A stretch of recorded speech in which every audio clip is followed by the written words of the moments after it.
فلا مضل له ومن يضلله فلا هادي له وأشهد أن لا إله إلا الله وحده لا شريك له وأشهد أن محمدا عبده ورسوله صلى الله عليه وسلم اللهم صل على محمد وعلى آل محمد كما صليت على إبراهيم وعلى آل إبراهيم إنك حميد مجيد اللهم بارك على محمد وعلى آل محمد كما باركت على إبراهيم وعلى آل إبراهيم إنك حميد مجيد أما بعد فإن خير الحديث كتاب الله وخير الهدي هدي محمد صلى الله عليه وسلم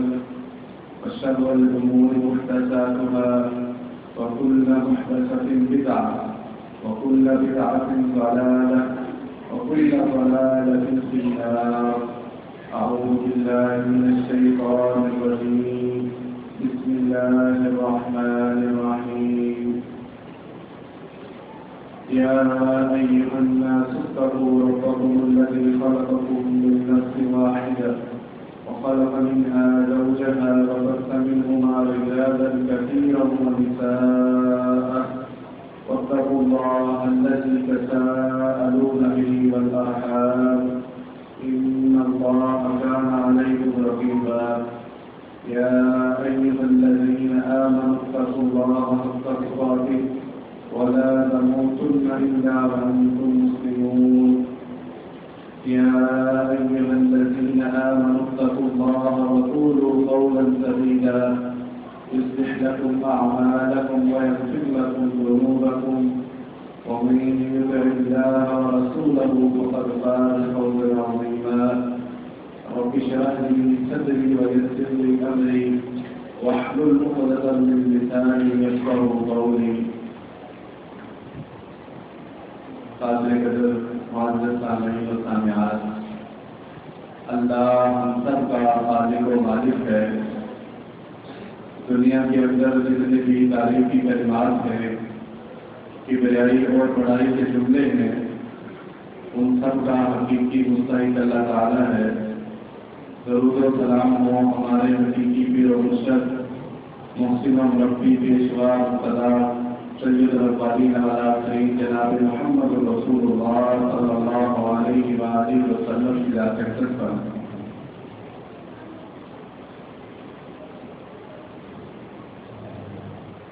سورۃ البقرہ کے اندر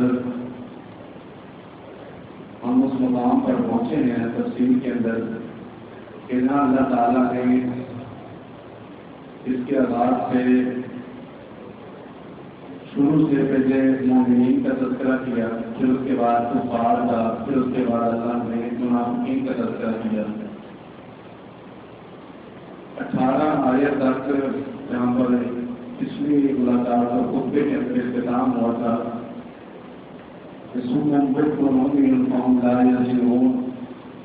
یہاں تک جو اللہ نے منافقین کا تذکرہ کیا ہے یہ منافقوں کی ایک قسم تھی. اب ان سے آگے اللہ تعالیٰ منافقوں کی ایک دوسری قسم کی اللہ تعالیٰ جو بیان کر رہا ہے اس کو، جو آج ہمارا موضوع ہے. پہلی قسم کے جو منافق تھے ہم نے اس کو بڑی تفصیل سے بیان کیا ہے کہ ان کے دل کے اندر جو ہے نا کفر تھا اور زبان پر وہ کہتے تھے کہ ہم مسلمان ہیں، یعنی کہ ان کے دل کے اندر کفر تھا. دوسری قسم کے جو منافق ہے نا ان کے دل میں اگرچہ کلی طور پر کفر نہیں تھا، لیکن ان کے دل کے اندر ترقب، شک، تذبذب اور اس طرح کے مطبات سے اپنے اسلام لانے کی خاطر ان کے اوپری طور پر دل سے بھی مسلمان نہیں تھے. اعوذ باللہ من الشیطان الرجیم. او کصیب من السماء فیہ ظلمات ورعد وبرق يجعلون أصابعهم في آذانهم من الصواعق حذر الموت والله محيط بالكافرين. اللہ فرماتے ہیں او یا تشریف من السماء، ان کی مثال ایسے ہے جیسے آسمان سے اترتا ہوا پانی. فیہ ظلمات مبارک، اس پانی کے اندر، اس بارش کے اندر اندھیرے ہیں، بڑا عظم، اور اس کی گرج اور کڑک ہے جو بادلوں کی ہوتی ہے، اور برف، اور اس کے اندر بجلی ہے، کیونکہ بجلی جو روشنی پیدا کرتی ہے بارش کے دوران، یا بارش سے پہلے یا بارش کے بعد. یجعلون اصابعهم فی آذانهم من الصواعق حذر الموت، یجعلون اصابعهم، وہ اپنی انگلیاں ڈال دیتے ہیں اپنے کانوں میں، من الصواعق حذر الموت، اس کڑک کی وجہ سے اپنے موت کی ڈر سے، یعنی کہ اپنے موت، اس کڑک سے ہماری موت نہ آ جائے، یہ لوگ اپنے کانوں میں اپنی انگلیاں ڈال دیتے ہیں. واللہ محیط بالکافرین، اللہ تعالیٰ کافروں کو گھیرنے والا ہے. امام طبری نے اپنی تفسیر طبری کے اندر عبداللہ بن عباس اور عبداللہ بن مسعود رضی اللہ عنہما دونوں کا ہی قول ذکر کیا ہے. وہ فرماتے ہیں کہ اللہ نے جو جہاں بارش کا کہا ہے نا، اس سے مراد جو ہے نا منافقین کا دل ہے، جو بارش کی طرح، جس کے اندر تبسم ہے، شک ہے، جس کے اندر ان کے اندر یہ اعتداد پایا جاتا ہے کہ ہم لوٹ جائیں، کہ یہاں پر کھڑے رہیں اسلام میں، یا واپس کافر ہو جائیں. یہ ان کا دل شک و شبہات کا شکار ہے. اور جو اللہ نے کہا ہے نا فیہ ظلمات مبارک، جو رات ہے نا برق، یہ ایسی برق ہے جس سے منافقین کے دل کے اندر دہشت پیدا ہو جاتی ہے. اللہ تعالیٰ نے منافقین کے اندر فرماتے ہیں یحسبون کل شیء علیہ، کہ یہ منافق اتنے بزدل ہیں کہ کوئی بھی آواز سن لے تو انہیں ان کے دل ڈر جاتے ہیں کہ شاید مجھے ہماری موت آنے والی ہے، اس سے ہم پر مصیبت آ گئی. اتنے بزدل ہیں. اور جو وہ برق ہے یہ ایمان کی روشنی ہے جو کبھی کبھار ان کے دل میں ایمان آ جاتا ہے.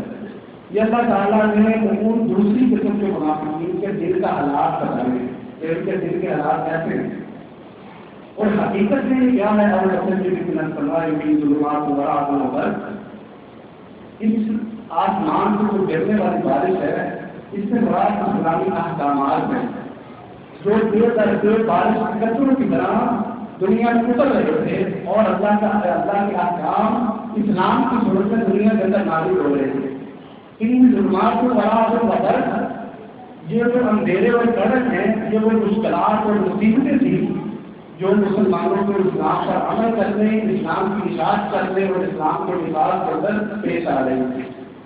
اور جو برق ہے، یعنی جو روشنی ہے بجلی کی، اس سے مراد وہ کامیابی اور کامرانیاں ہیں جو مسلمانوں کو اللہ تعالیٰ نے نصیب کی. یہ جادو افاریوں کی آزادی ہوئی ہے، سوال میں نظر الموت، وہ اپنی انگلیاں اپنے کانوں میں ڈال دیتے ہیں موت کے ڈر کی وجہ سے، اس کڑک سے کہ یہ کڑک ہمارے لیے موت کا ثابت ہو جائے.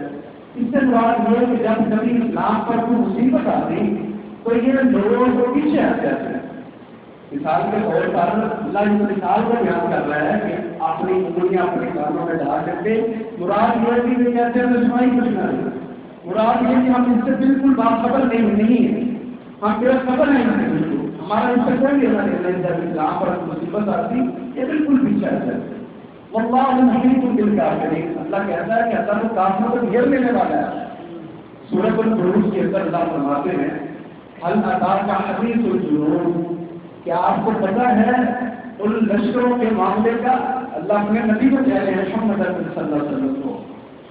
فرعون اور ثمود کہ اللہ نے فرعون کے ساتھ کیا کیا، اللہ نے ثمود کے ساتھ کیا کیا. بل الذین کفروا فی تکذیب، ان سب کے حالات جان لینے کے باوجود بھی یہ کافر اپنی ہی خوش فہمی کے اندر، اپنے کفر کے اندر گرفتار ہے. واللہ من ورائہم محیط، یہ کسی شبہ کے اندر نہ رہے، یہ کسی خوش فہمی کے اندر نہ رہے. اللہ نے اس کو چاروں طرف سے گھیر کے رکھا ہوا ہے. واللہ من ورائہم محیط، وہی اللہ تعالیٰ یہاں بیان کر رہے ہیں کہ یہ جو اپنے ڈر کی وجہ سے کہ ہمیں موت نہ آ جائے مسلمانوں سے پیچھے ہٹ جاتے ہیں، اسلام سے پیچھے ہٹنے کی کوشش کرتے ہیں کہ اللہ تعالیٰ ان کو پیچھے رہنے کے باوجود موت نہیں دے سکتا. جب غزوہ خندق تھی نا تو کچھ منافقین نے یہودیوں کے ساتھ مل کر، کیونکہ نبی علیہ الصلوۃ والسلام نے خندق کو مدینے کے اطراف میں کھودا تھا، مسلمانوں کے پاس تلوار قوت کم تھی، کفار کا لشکر زیادہ تھا. یہ وہاں پر سلمان فارسی رضی اللہ عنہ کے مشورے سے خندق کو کھودنے کا مشورہ کیا گیا. انہوں نے مشورہ دیا، رسول اللہ صلی اللہ علیہ وسلم کو پسند آیا. کہ خندق کو کھودا جائے تاکہ آسانی سے کفار اپنا لشکر لے کر مدینے پر چڑھائی نہ کر دیں۔ تو رسول اللہ صلی اللہ علیہ وسلم نے سارے صحابہ کو اطراف میں بلایا، وہ خندق کھودنے میں مشغول ہو گئے، اور کچھ نے مدینے پر جو لوگ مدینے میں موجود تھے یہودیوں کے ساتھ مل کر ان پر حملہ کرنے کی کوشش کی، نقصان پہنچانے کی کوشش کی۔ جب آپ غزوہ خندق کو فتح کر کے اللہ تعالیٰ نے آپ کو فتح دی تو آپ واپس آئے تو بہت ساری حدیثوں کی کتابوں میں یہ روایت موجود ہے، جب آپ آئے تو جبریل علیہ السلام آپ کے پاس آئے اور آ کر کہنے لگے اللہ کے رسول علیہ السلام آپ اپنی زرہ اتارنے لگے ہیں، اتار کی ہے آپ نے، حتیٰ کہ ابھی تک فرشتوں نے اپنی زرہ نہیں اتاری۔ رسول اللہ صلی اللہ علیہ وسلم نے پوچھا کہ اس سے کیا مراد ہے کہ فرشتوں نے اپنی زرہ نہیں اتاری؟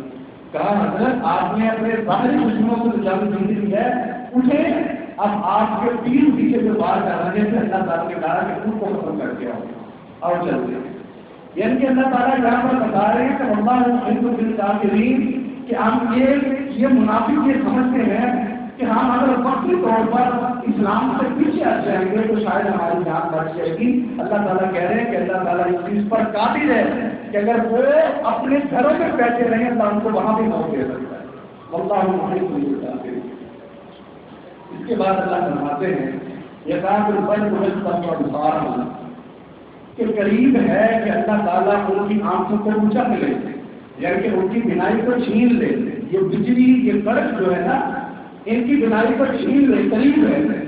کلما اضاء لهم مشوا فيه، جب کبھی یہ بجلی روشن ہوتی ہے نا اپنی روشنی دیتی ہے، یہ کڑک اور بجلی یہ اس کے اندر چلنا شروع کر دیتے ہیں۔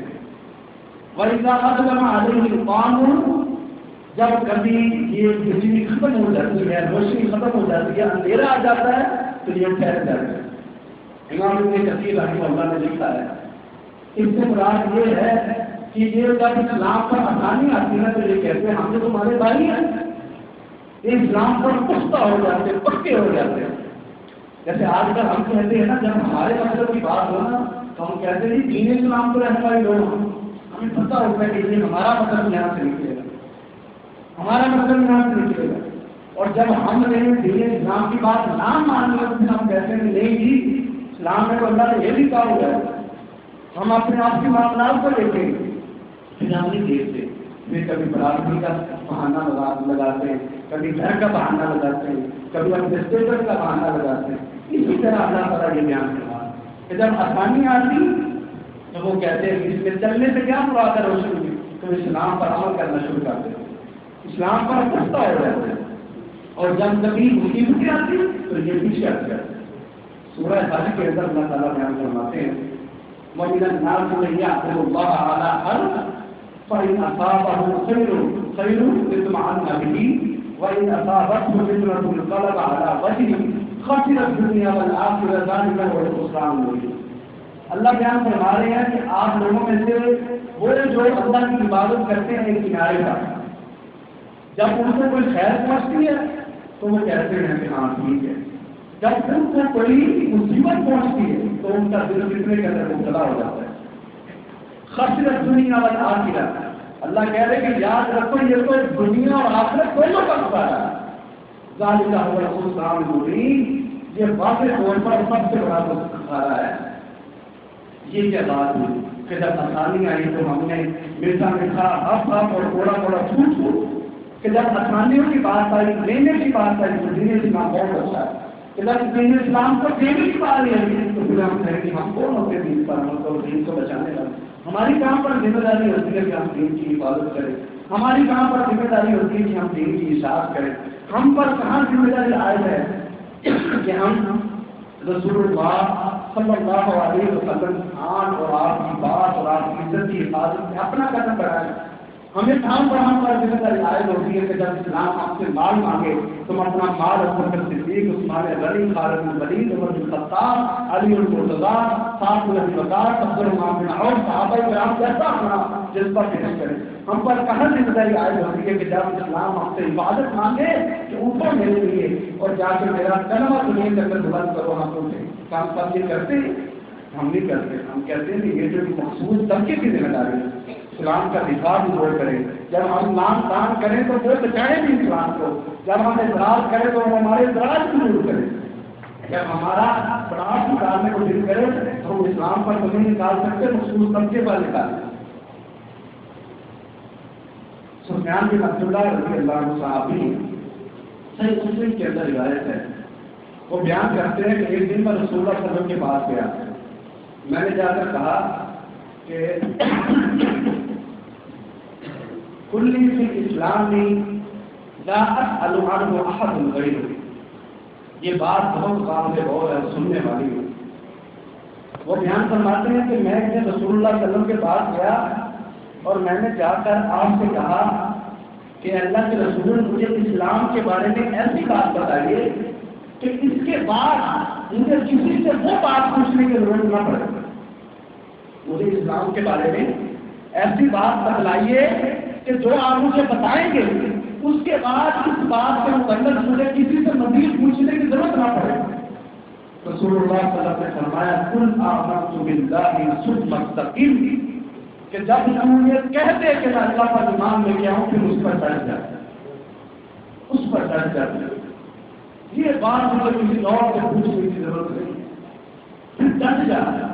حالانکہ رسول اللہ صلی اللہ علیہ وسلم نے یہ آپشن دیا تھا کہ جب جان مارنے کی بات آئے نا تو دل سے نہ زبان سے کفر قبول کر لو، لیکن وہ خبیب کی رضی اللہ خبیب عرض رضی اللہ عنہ کی وہ ابھرتی ہوئی جماعت جو تکتی ہوئی ریت پر ابھرتی تھی، وہ پہاڑوں پر اور پتھروں پر اور کوئلوں پر جلستا ہوا دلال کا جسم، اور وہ عمار بن یاسر رضی اللہ عنہ کی ماں سمیہ جو اسلام کی پہلی شہیدہ تھی، دو گھوڑوں کے ساتھ ان کی ٹانگیں باندھ کر ان کا جسم دو حصوں میں تقسیم کر دینا، یہ صحابہ اکرام نے اس پر استقامت دکھائی تھی کہ اسلام کا یہ گلشن اتنا آباد ہوا تھا۔ صحابہ کہتے تھے سب کچھ رک جائے، اسلام باقی رہنا چاہیے۔ ابو ہریرہ رضی اللہ عنہ کی ماں نے کہا کہ میں کھانا نہیں کھاؤں گی، ماں کا کتنا مقام ہے دنیا کے اندر، کتنی عام ہے آپ کی۔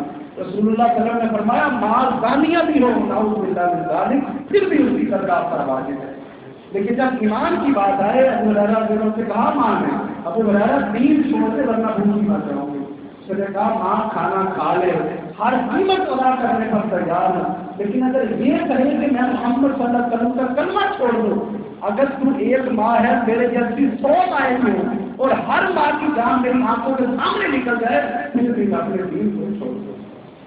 قل آمنت باللہ ثم استقم، وہ مصعب بن عمیر رضی اللہ عنہ قریب اٹھا کے دیکھیے، مصعب بن عمیر جب مکہ کی گلیوں سے گزر جاتے، اگر بعد میں کوئی آتا وہاں پر اس گلی میں جہاں سے مصعب بن عمیر گزرا ہے تو وہ آ کر وہ خوشبو سن کر بتا دیتا تھا کہ اس گلی سے مصعب گزر کے گیا۔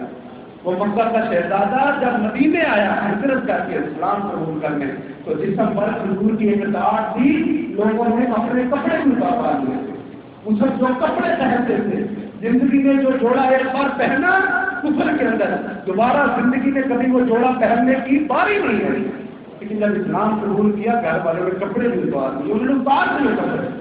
اللہ کے رسول علیہ السلام کے پاس آ کر کہنے لگے اللہ کے رسول میں دنیا چھوڑ آیا، سب کچھ چھوڑ آیا، کپڑے بھی اتار کے گیا ہے۔ اللہ کے رسول علیہ السلام نے مصعب کو گلے لگایا، کہا مصعب دنیا نہیں چھوڑ گیا، اللہ تجھے جنت کا شہزادہ بنائے۔ وہ عبد الرحمن بن عوف سے بیوی چھینے جانے کا واقعہ، انہیں کے ہاتھ سے بچہ چھینے جانے والا واقعہ، ہاتھ میں مال کی کچلی اٹھا لینے والا واقعہ، خالی ہاتھ مدینے پہنچنے والا واقعہ۔ اللہ کے نبی علیہ الصلوۃ والسلام نے آپ نے ان کا ہاتھ تھاما، پھر وہ عبد الرحمن جو ایک مٹھی پنیر کے بدلے ایک دن مزدوری کی مدینے میں پہلے دن، جب عمر بن خطاب کا دور ہے صحیح بخاری میں آ کر دیکھیے آپ دنیا کے سب سے بڑے طاقت تھے۔ قل آمنت باللہ ثم استقم، جب یہ دین مانگے تو دینا پڑے، جب کوئی مسلمان ہوتا ہے مسلمان تو اس سے کہا جاتا ہے کہ کلمہ آپ نے پڑھ لیا ہے، آج کہیں بھی کسی نے بھی آپ نے اس منظر کو دیکھا ہو تو آپ اس کی تصدیق کریں گے۔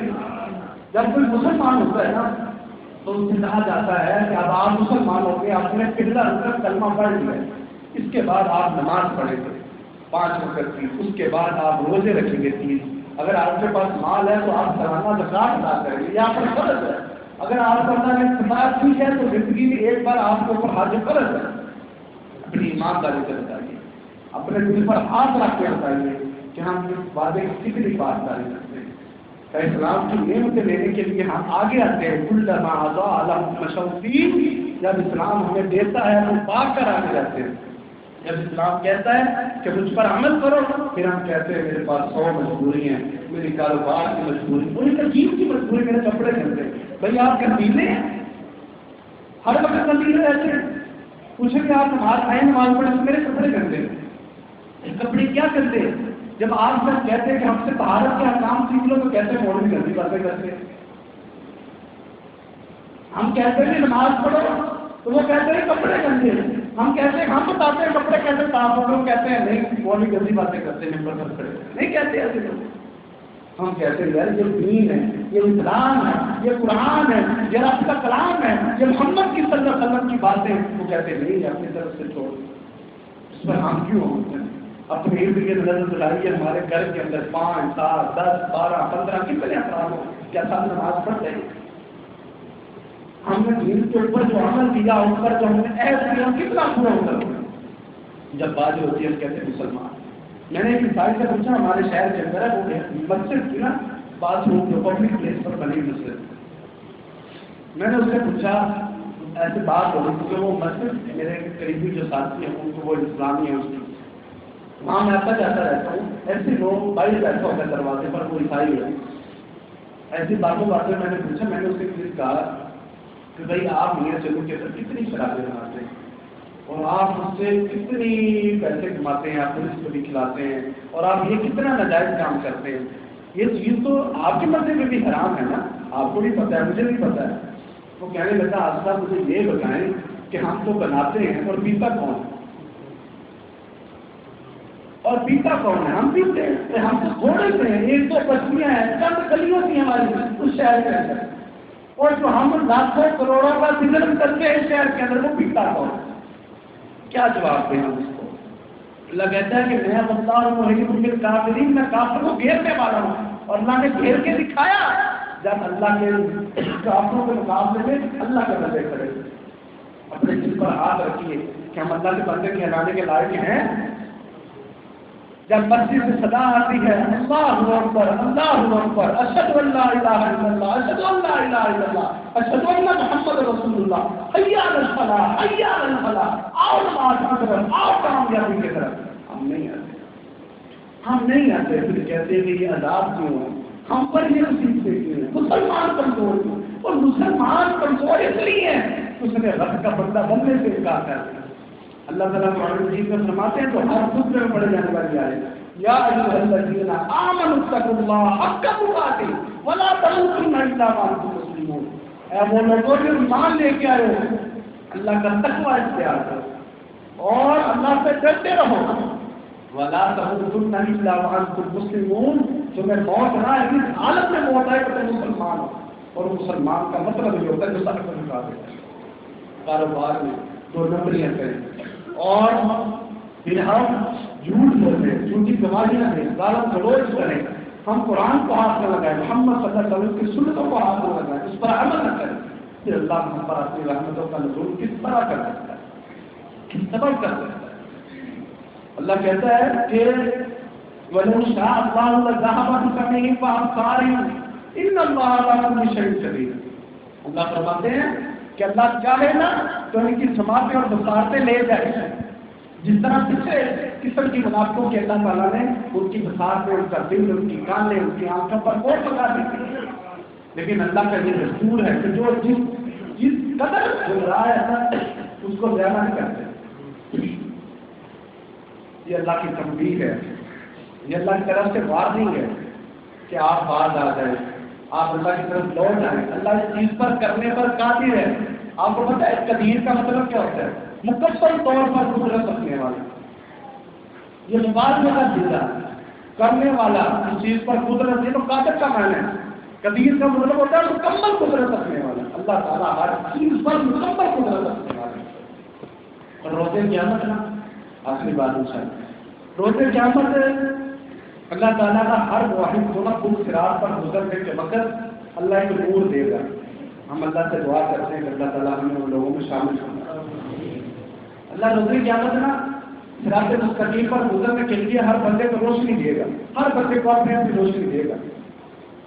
اور اللہ تعالیٰ قرآن مجید میں فرماتے ہیں یوم لا یخزی اللہ النبی والذین آمنوا معه نورهم یسعی بین ایدیہم وبایمانہم یقولون ربنا اتمم لنا نورنا واغفر لنا انک علی کل شیء قدیر۔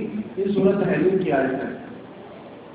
اس کا ترجمہ یہ ہے کہ اللہ فرماتے ہیں کہ اللہ تعالیٰ ان کو اکیلا نہیں چھوڑے گا اس دن جب محشر کا میدان لگے گا، اور جب وہ گزرنے لگیں گے تو اللہ تعالیٰ ان کو ان کے دائیں اور ان کے آگے نور کو بنا دے گا، اور وہ لوگ کہیں گے کہ اللہ ہمارے نور کو مکمل کر دے، بے شک تو ہر چیز پر مکمل قدرت رکھنے والا ہے۔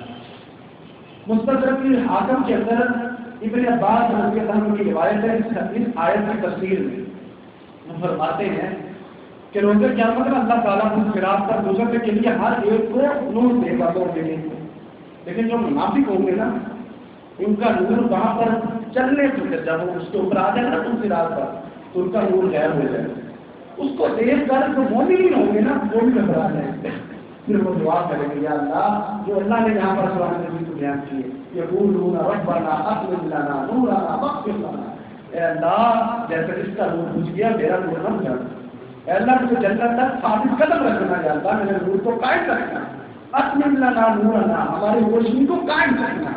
وہاں پر منافقین کی روشنی بجھ جائے گی۔ آج ہم اگر دین اسلام پر عمل نہیں کرتے اور ابن القیم رحمہ اللہ رحمۃ اللہ میں بہت ہی مقدس اور بہت ہی مطابق رکھتی ہے، اور آپ کا یہ قول بہت ہی مانا خیز ہے۔ وہ فرمایا کرتے تھے کہ دو قید خانے ہیں، دو ان میں سے ہر ایک کو ایک میں رہنا ضرور پڑے گا، ایک دنیا کا قید خانہ ہے، ایک آخرت کا قید خانہ ہے۔ آپ لوگ ڈسائڈ کر لیں، تو سب کو کہتے تھے کہ آپ لوگ انتخاب کر لیں کہ آپ نے دنیا کے قید خانے میں رہنا ہے کہ آخرت کے قید خانے میں رہنا ہے۔ اللہ تعالیٰ صحیح معنوں میں دین پر عمل کرنے کی توفیق دے، دین پر ثابت رہنے کی اللہ توفیق عطا فرمائے۔ وآخر دعوانا الحمد للہ رب العالمین۔